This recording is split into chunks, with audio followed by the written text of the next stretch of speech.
What's up, YouTube? I did say we had another hatchet coming in. Wanted to get one for my youngest son. This one's a little bit smaller. And I said it was from a knife shop in London. I was kind of surprised today when a box came in.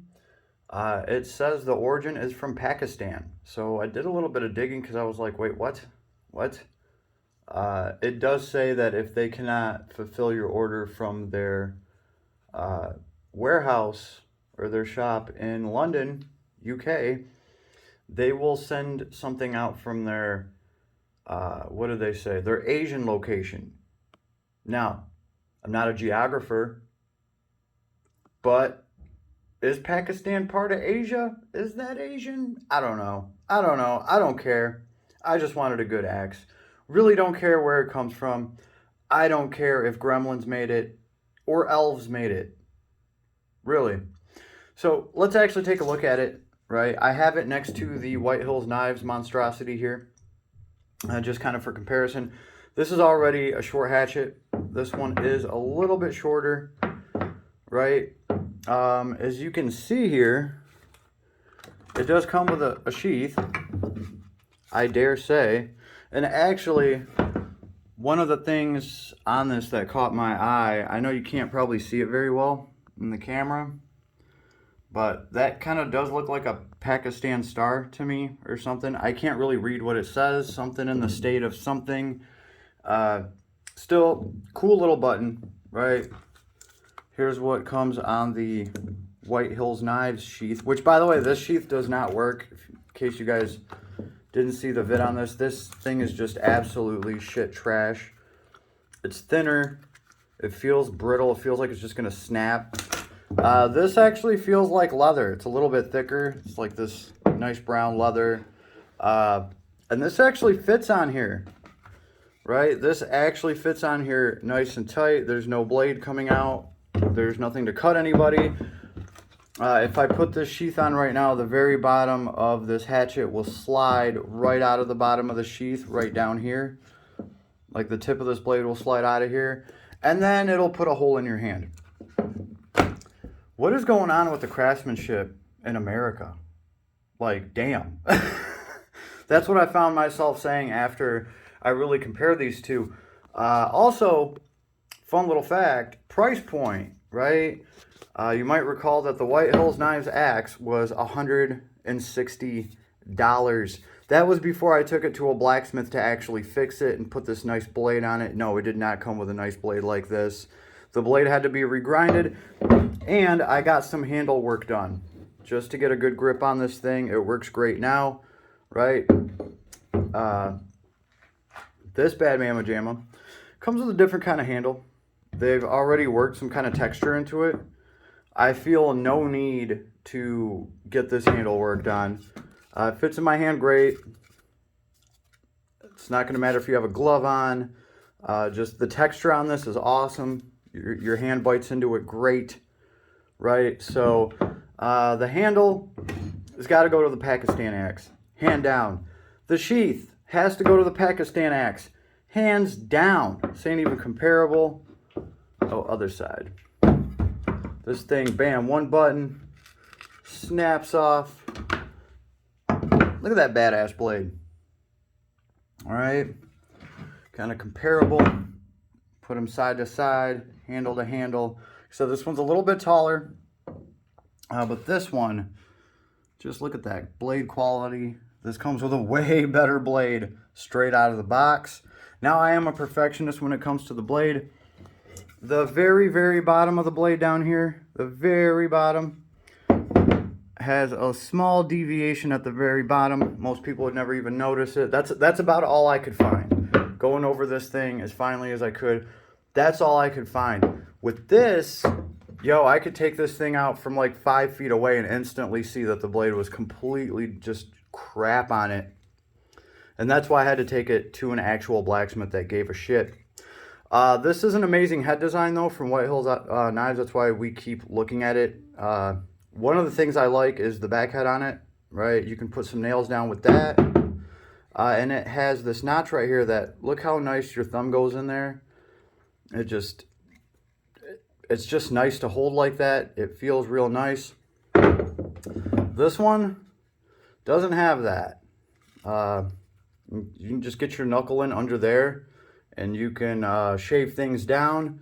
But as far as it doesn't feel as comfortable. Maybe I just haven't found the best way to hold it, right? And same thing with the reverse grip.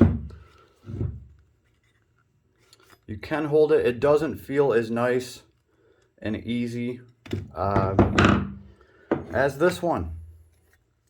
This one just fits a little bit better because it doesn't have that knot coming out of the back of it to wedge into your hand. So with the reverse grip, yeah, this one's easier to fit in your hand. It feels better.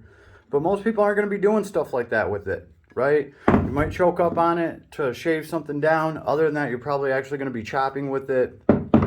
And I did test this thing out. I split some little logs with it. Everything worked well. I couldn't damage the blade. All right. The hardness, I looked the hardness up on this blade. One of them says 54 to 58. One says 58 to 60. So I don't know if there was just a problem. Somebody messed something up in the description. I'm not going to do hardness tests on them, but I have cut trees down with them. So they work as far as I can tell. One similarity these things have, they are made out of a low magnetic high carbon steel. Here is the hatchet from Ukraine. Love this thing. It actually made its way onto my survival pack, and it's locked on with a magnetic sheath. Awesome. This thing's not going anywhere no matter what. It's going to stay on that damn magnet, right? And anytime I need to, I can just clip it onto myself real easy. Just hangs off of that. These will not do that. Like they'll just, yeah, they're just barely magnetic. It's not enough. But at least this one has a nice sheath, right? I can at least do something with that. I could throw it in a pack. I could just carry it, whatever.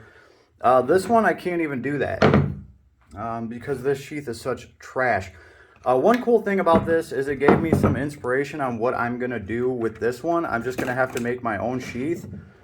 And why couldn't they just do this out of the box, right? Look how simple this sheath is. And it goes on here. And it clips on, and this thing isn't going anywhere.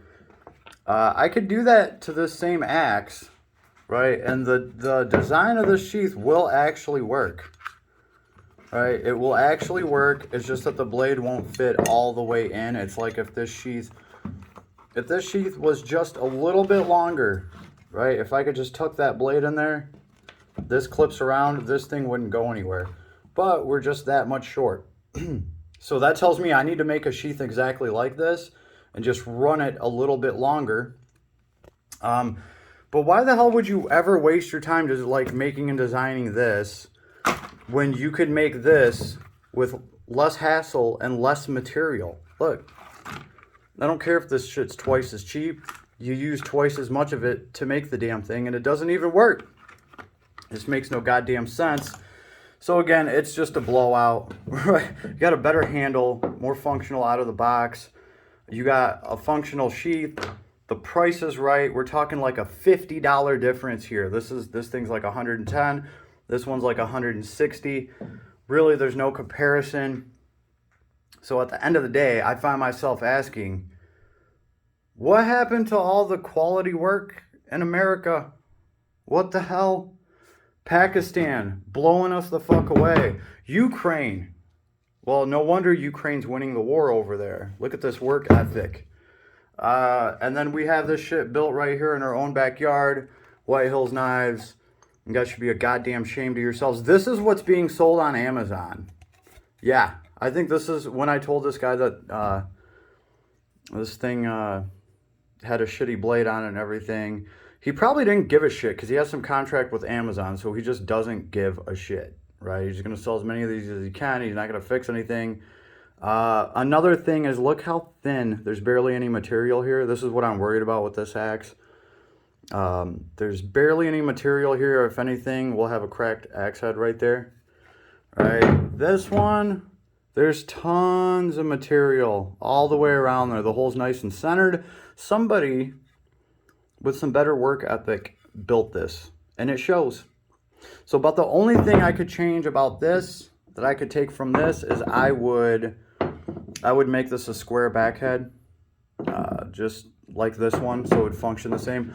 Other than that, if you're not worried about the back of it and you want something cheaper that's better with a more functional handle right out of the box and an actual good sheath, and this is the cheapest hatchet we have gotten.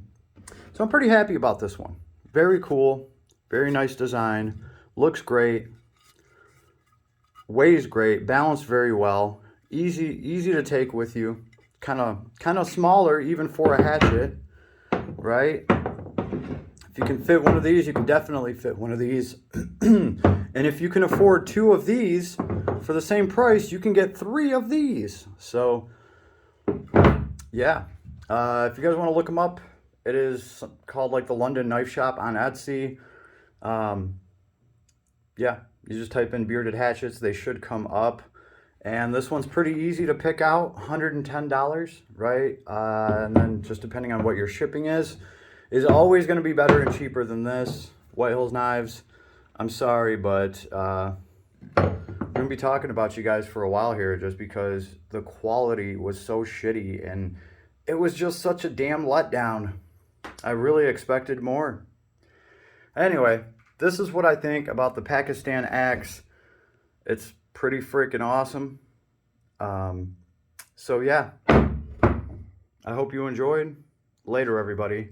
Oh yeah, pretty soon we'll be covering my bulletproof backpack. Yeah, I did say bulletproof. Leave me a comment, let me know. Hit a like. Give me a like if you want me to do a video on my bulletproof backpack. Later, everybody.